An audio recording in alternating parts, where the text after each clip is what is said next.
Performance Podcast, where we focus on what it takes to become the version you aspire to be. Brought to you by the Baseball Blue Book app. Are you in the book? And now, your host, Chase Gerbrick.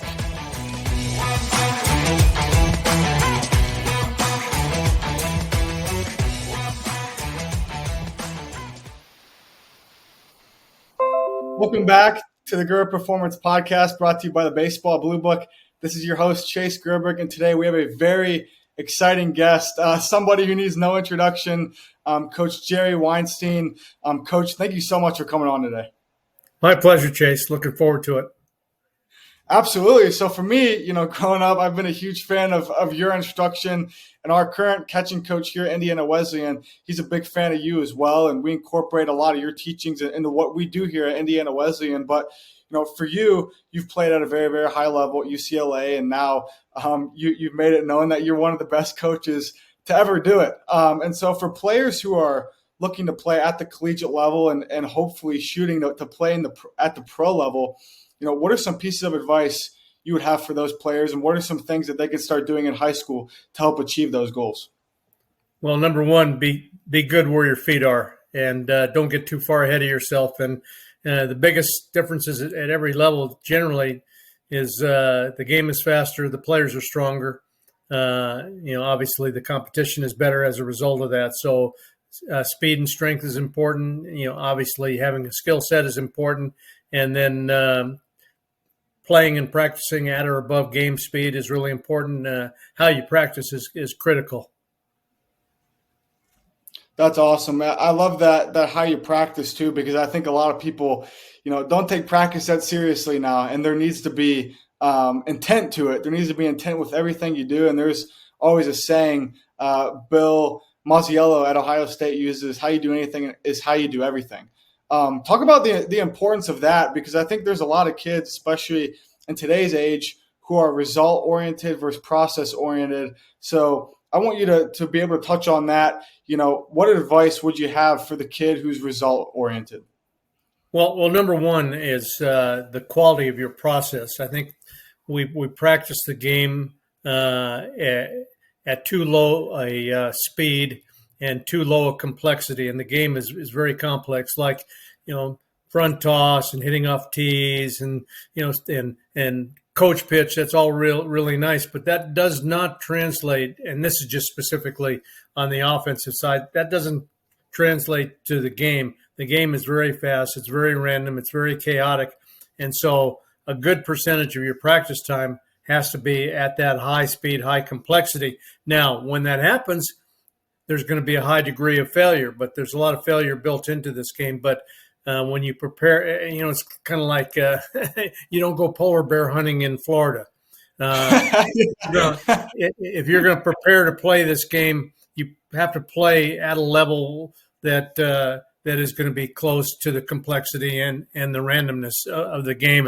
And so, having hitting line drives off of a tee and hitting line drives off of underhand front toss is not even close to preparing you for the game. The same thing on every other side.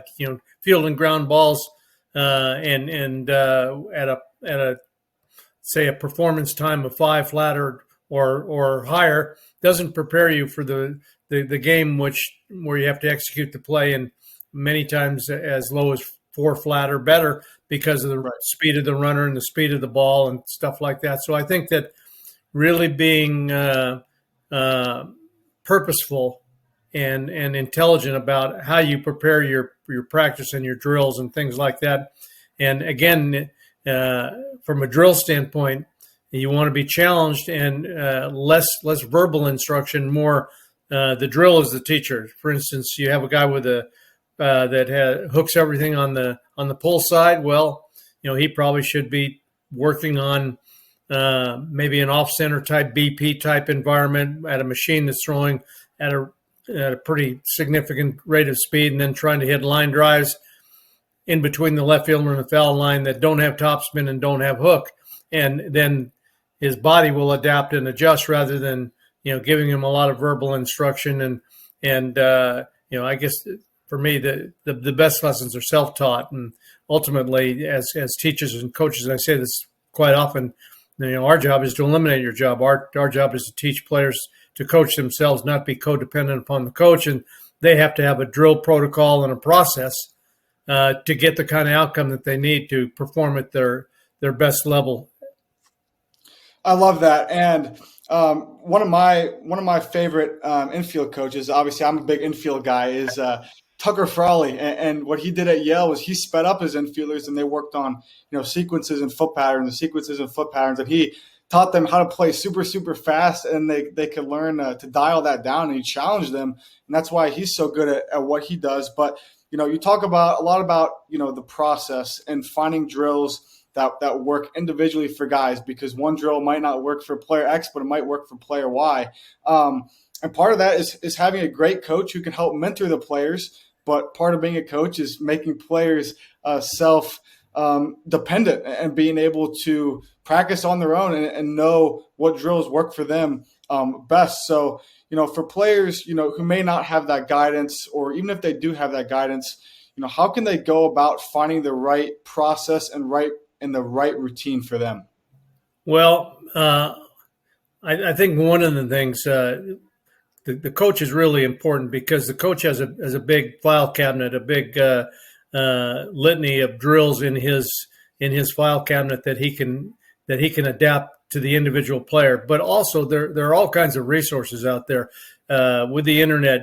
There are so many good infield coaches, so many good hitting coaches, pitching, catching, base running, you name it. And there's information on the internet, and a lot of it is trial and error. This is not an exact science. Even though we may prescribe a particular drill for a player, that may not be the right drill for that player. And sometimes they have to create their own drill to get the outcome that they want to get. And again, we talk about these drills, but early in the process, you have to build a foundation too. You have to build a fundamental foundation, and so it is. Maybe a little bit more granular early on. Maybe there's more instruction early on. But again, we're trying to find drills that develop a movement pattern that works for each individual player. And we can't continue to put round square pegs into round holes. We have to find out what fits for the player, and also almost backwards engineer the mechanics. Find out. The external focus is really important. Ball flight will tell you a lot about your throwing and your hitting. And if you get a particular ball flight that you like, and then you can always look at the mechanics that you use to produce that ball flight. And mechanics are very variable. You're never going to repeat the same mechanics even twice very frequently, or if at all. And so, it's about making adaptations and adjustments, because our movement patterns and the way we sequence our body is different. And we have to make compensations downstream for some things that happen upstream. So you mentioned that there is so many coaches out there now, and that's because there's just a lot of social media platforms, and so there's a lot to take. But some of that's eyewash, and some of that's really, really good. And you mentioned that it does come with trial and error. But for players who want to make it really, really far in this game, how can they go about finding the right coach that they can trust, and not the coach who's just in it for the ego or like the self-promotion? That's difficult, because every coach is, they're out there and they're having success on that platform because they're a good salesman. And ultimately you got to find out what works for you and what makes sense. And that's why the more information you have as an individual player or as a parent of a player, the better able you are to discern what is eyewash and what is not eyewash. And so, in a sense, whether it's the player or his support staff, information is king. The man with the most information wins, and that, especially if he uses it wisely. Just having the information is not good enough. The application is critical. So you're transitioning into the catching side. That's your bread and butter. You love it. You're very, very good at it.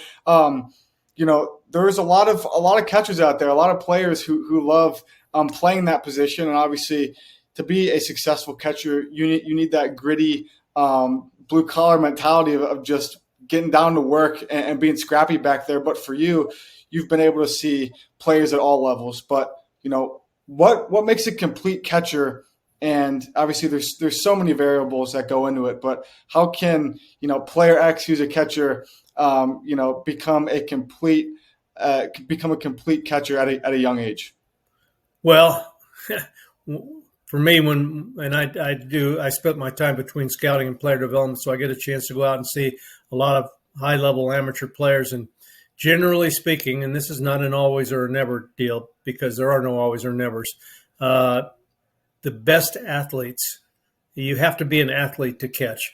And when you look at the defensive runs saved, catching is number one by a long shot, far greater than the center fielder, far greater than the middle infielders, because they just touch the ball so many different times, and they have so much impact on the execution of the pitch, just the game management piece, which is almost impossible to manage. The pitch calling piece, there's usually one right pitch to call for a particular situation, but you have to have a feel for your pitcher. And like you said, there are a lot of variables that go into this, but athleticism is really important because you're so involved in every pitch of the ball game, both physically and mentally. But even on the physical side, if you just look at the runs saved, defensive runs saved off of, I think it's a Fangraph stat that where we look at what are the most important defensive positions, catching is number one. So at the college level, obviously, now I'm at Indiana Wesleyan. We have a catching coach who's fantastic, and defense is our priority. We love pitching and defense, and catching is a huge part of that, like you just mentioned. So, for catchers in college, obviously, the guys that get drafted, what are the biggest, shifts between, the college guy and the pro guy? Are there any differences that you see? Kind of go into what you've seen from that transition.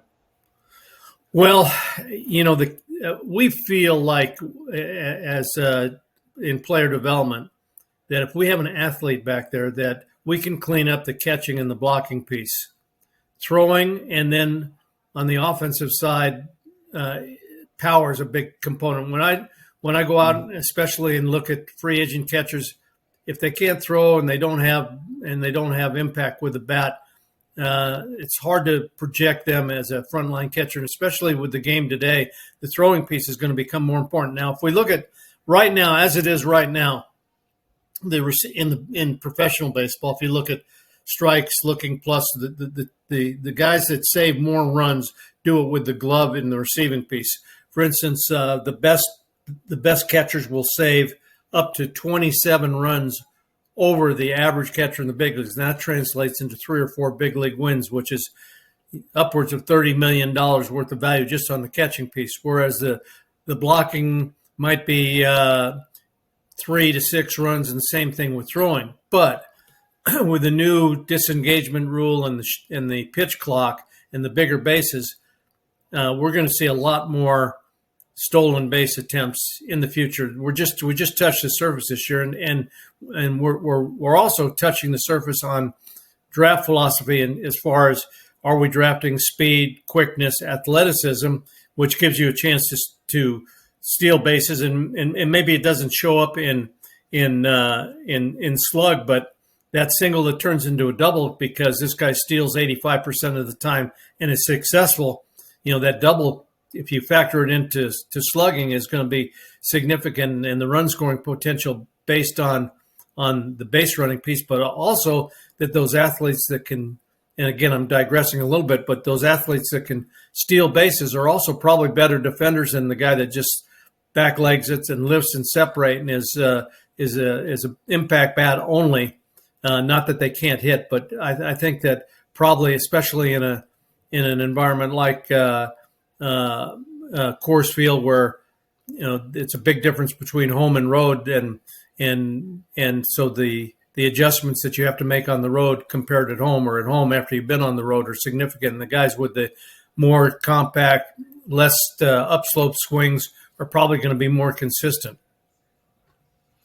I mean, that's just a great point. Just going back to the athleticism piece, because I think I forget what college coach I was talking to the other day, but he said we recruit majority of shortstops because we can place them anywhere, outfield, behind the plate, and just that athleticism piece just opens up more doors. But for you, being able to evaluate talent at all levels, let's just, for all these high school players on here tuning in who want to play at the next level, let's say, you're coaching at a school and you're looking at player X and player Y at the same position and they share the same talent. What are some things non-baseball wise that could help separate player X from player Y? Well, that's a tough question because when you go out to see a player and for instance, he doesn't run balls out or he throws his equipment or he looks like he's a bad teammate, it's hard to say if that guy is a bad teammate or he doesn't run balls out or he's a equipment thrower or whatever it happens to be, because you don't know what's acceptable at that school. Because if you're just judging the player by what you see, sometimes it can be deceiving. And so you have to communicate with that player, because sometimes the best players, they have two sets of rules, and some guys, coaches just don't happen to see that, or it's acceptable. I'm not saying it happens frequently, but I think you can get in trouble. You would like to say, oh, well, this guy checks all the boxes. He's the first guy there. He's the last guy that leaves. He takes care of his teammates. He runs his best speed all the time. And now that may be a real plus guy, but it also, he could still be a plus makeup guy not doing those things, because when you ask him to do those things, when the demands are greater and there are consequences for when he doesn't do them, he could be that guy. So, that's the art of scouting, where you have to be careful, especially when you have one look at a particular player and you're trying to evaluate his makeup. For me, when I go out and I just see a guy one time, I really rely on that area scout who really knows that guy more than just seeing him play, but he's had a chance to talk to him, knows the family, knows the janitor at school, he knows the homeroom teacher, he knows the counselor. He sees the guy in other environments other than on the baseball field, where he really understands what that guy's about. I think that's so important too for players looking to find a school that's a fit for them. Going out and putting a name to a face with the coach. On the player side as well, just being able to have that relationship aspect. I think that's huge. But for the players looking to play at the next level, I want to stay on the term of scouting. You brought up scouting. You've been coaching for quite some time. And every player is looking to have a great relationship with their coach. And you've been in the industry and you've been very, very successful. But I want to ask you, what's been the most rewarding part of your coaching career so far? Let me double back. I'll answer that, but let me double back to the last question. Absolutely. Just one thing. What do you look for? Well, I look for a guy that's having fun, that's enjoying his teammates, enjoying the game, has a passion for the game, looks like he likes to play. When things are going bad, he still has energy and enthusiasm, and he really wants to be out there. And then when it's time to compete, he competes, and he's in the moment when he needs to be in the moment. So body language is important. And sometimes you have to heighten players' awareness to this, because the number one form of communication is your body language, for me. And so that's something that I look at. Now, go back to that question. You asked me what I enjoyed. Yeah. What's been the most rewardable part of your coaching experience so far? Oh, by far the to seeing the players succeed. I like to win games, and I managed and coached in college and managed in professional baseball, and I like to win games. But more important to me is, I like to see a Nolan Arenado, a Charlie Blackmon. I like to see how they have been successful based on, their passion for the game and how they handled situations and how they made adjustments and things like that. So over and above anything else, more than wins, losses, or championships or whatever, I like to see the accomplishment of the particular players. That's so awesome. And before I go into this next question, you're a machine. You know so much about the game. I just have to ask. I'm 80 years old. I've done this for a long time, so there aren't too many questions that I have not been asked or haven't thought about. That is so awesome. I have to ask, where's all your knowledge came from? Is it just from, your experience, trial and error? Are you, what spaces are you in? Just because we have a lot of coaches on here too. And, while I have you on here, I just got to ask, where's all your knowledge came from so far? All of the above. I've been doing this for over 60 years. I was a bad player, and I was always looking at the game from a coach's perspective. And I've coached a lot of players and a lot of teams over the course of 60 years and made a lot of mistakes. When I look back at some of the things I've done, I just cringe. But I think that, for me right now, based on all the information that we have, and the game has changed in the last 5 years, the game has changed dramatically with all the information that we have. I feel like I'm the best version of me than I've ever been because just of all the screw ups I've had, but all the new and better information. And I'm willing to change. I'm not a flip flopper, and I'm not going to make a roadrunner change on when I get to first base. But when I really understand the information and see that I'm always looking for a better way. There's a great book. It's called Think Again by Adam Grant. Highly recommend that for your listeners. And it talks about really examining your paradigms. When you think that something is really good and you're really right, really examine it and look for the downside of it and I always look for a better way of doing things, not to the point where I'm going to change every 5 minutes, but I'm trying to become the best version of myself, and I'm very hypercritical and look for better ways to do things. So knowing what you know now, what would you tell your younger self in your playing days if you had the chance? Oh, shut up and listen. I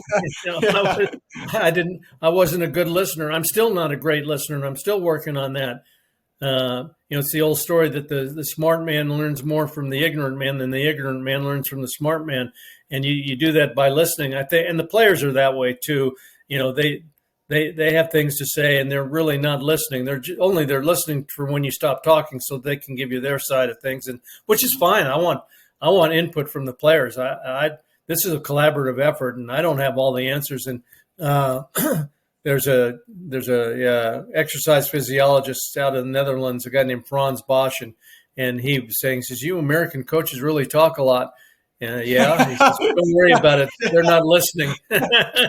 So, which is true. We talk too much, and we don't let the players talk, and because we're just guessing. We're not an MRI machine or an X-ray machine. We can't get inside their head or their body to really know what's going on, and we need, a lot of this is a field game, or we need to find out what the player is thinking and what his opinion is of the best way to develop this particular skill, and also that interplay helps you best evaluate where the player is today, and then we have a goal where he wants to go, and then we figure out together how he's going to get there. So now you're where you are with the Rockies, and when you first started your coaching career, are there times where there were lessons you had to learn the hard way, or even lessons you learned in a positive way that you have to share for all the coaches just getting into the industry who are tuning in?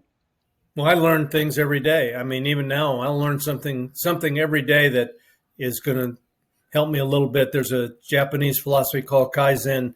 It's called improvements in small increments, and that's what I'm trying to do. And as the improvements I made as a young coach were slower, but they were bigger because I did some stupid stuff, and when I look back on it, but having done that, you hopefully learn from your mistakes. So I talked to the players. I said, they don't make the same mistake once. And they look at me like I have three lips. I said, you know what I'm talking about? I said, well, when someone else makes a mistake and you're watching the game, hopefully you're watching the game, you learn from their mistakes or from other people's mistakes, or in professional, there are mistakes made every day in professional games. It's not a game of perfect. Those guys are not perfect either. We can learn from everybody, everything, and in every venue. And it's not just in athletics. It's in the classroom and in a academic setting, whatever. And so, I'm constantly, and at the end of the day, I just try and I keep a log, so I try and evaluate. I keep notes. I think that's really important. We encourage players to keep logs. That's really important so that they're constantly self-evaluating, not beating themselves up, but self-evaluating. How important is it for young players? Obviously, training is huge, and playing in games, the gameplay, there's no substitute for gameplay. But how important is it also for young players just to take time and just sit down and watch a college game on TV or an MLB game? Because I think there's so much that you can learn from watching it and being a student of the game versus training, and playing. Critical. I do it all the time.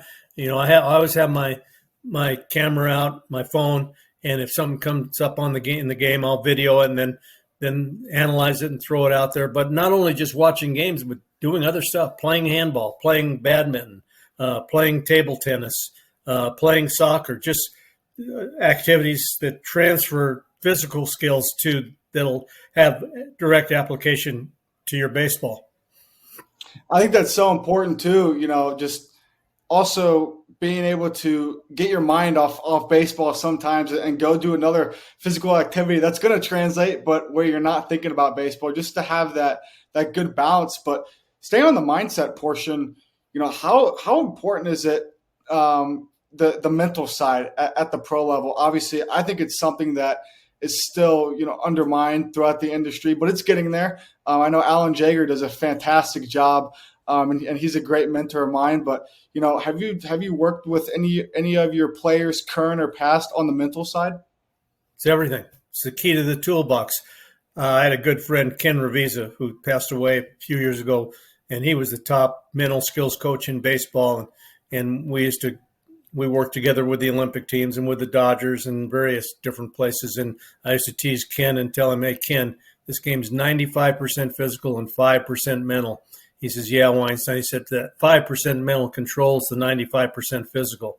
And, thoughts become words, words become actions, and how you think is the mental side. You just cannot overemphasize the mental side. And every team in professional baseball has a mental skills coach. We have 3, and one that works with the big leaguers, and then we have one that works with our gringos, and one that works with our Latino players. But they both work with everybody, for that matter. And that's in general at the upper levels. That can be the separator. Usually is the separator. Well, that is so awesome. Well, for the players and parents and coaches who are tuning in, you guys need to look up Jerry Weinstein. Go give him a follow on Twitter. I mean, he's an absolute machine, and he's just great at what he does. But, Coach, number one, I appreciate you so much for coming on here. You have so much to give to this game, and you are just a fantastic role model for people to look up to and take after. But to close this thing out, is there anything you have to say to players looking at the next level, or for coaches who are just getting their feet wet? I want to give you the floor if you have anything you want to say to close this thing out. Well, I would say for players, the one thing that, and we get pretty single-minded, everything's all the eggs are in one basket. Be a good student. Really pay attention to what you're doing in the classroom, because if you look at the recent drafts, the highest percentage of players are coming out of the colleges. So give yourself an option academically to go to a school. And if you want to be a professional player, you probably have a better chance, because you're going to have that many more reps in a college environment where the coaching is really good in today's game for the most part. And for coaches, just be a lifelong learner. Read. I would say if there's one thing that a lot of young coaches don't do, they don't read enough. And I'm not just talking about reading baseball books, but there's all kinds of good information out there and good books to read. I just reread a book, another one I'll give you, that's probably the best mental skill book that was ever written. It's called The Inner Game of Tennis by Tim Gawley. And it's an older book, probably maybe as long as 40 years old, but it is unbelievable relative to the mental game, and not only application to athletics, but life in general. So I would say read, have a passion for what you're doing, trying to get better every day, and enjoy what you're doing, have a passion for the game, and and seek out competition. Find the best competition that you can play against, and play against the best. And if you're not worried, if you can't compete with them, then work harder and smarter so that you can. That is so awesome. That's gold right there. And what a way to end it. Well, Coach, thank you so much again for coming on. Everybody, this is Jerry Weinstein, absolute legend. So, Coach, I appreciate you. Thank you. Big Enjoy time. it. Thank you so much for coming on. Anytime. All right. Awesome. How was that? Pretty good? Yeah, that was good. That was fun.